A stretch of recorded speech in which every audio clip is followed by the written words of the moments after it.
কেইবাটাও বেংক য'ত নেকি আমাৰ চৰকাৰী কৰ্মচাৰীসকলে দৰমহাৰ লেনদেন কৰে তেওঁলোকৰ লগত আমি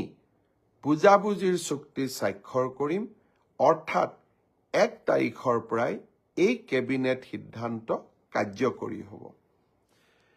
লখিমপুৰৰ কেবিনেটত আমি এটা বিশেষ ঘোষণা কৰিছিলোঁ যে ষ্টেট বেংক অৱ ইণ্ডিয়া আৰু অসম চৰকাৰৰ মাজত আমি এখন বুজাবুজিৰ চুক্তি স্বাক্ষৰ কৰিম যাৰ জৰিয়তে কোনোবা চৰকাৰী কৰ্মচাৰীয়ে কৰ্মৰত অৱস্থাত যদি মৃত্যুমুখত পৰে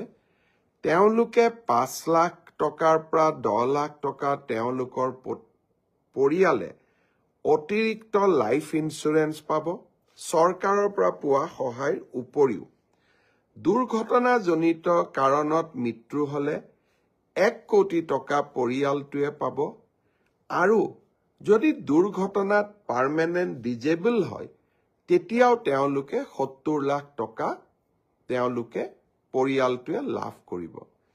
লখিমপুৰৰ কেবিনেট সিদ্ধান্ত হোৱাৰ পিছত আমি বেংকসমূহৰ লগত নিৰন্তৰভাৱে আলোচনা কৰিলোঁ।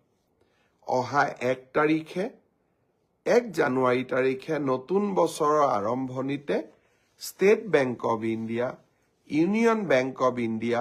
আৰু আন কেইবাটাও বেংক য'ত নেকি আমাৰ চৰকাৰী কৰ্মচাৰীসকলে দৰমহাৰ লেনদেন কৰে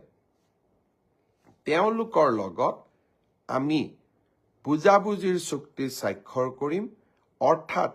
1 তাৰিখৰ পৰাই এই কেবিনেট সিদ্ধান্ত কাৰ্যকৰী হ'ব। অহা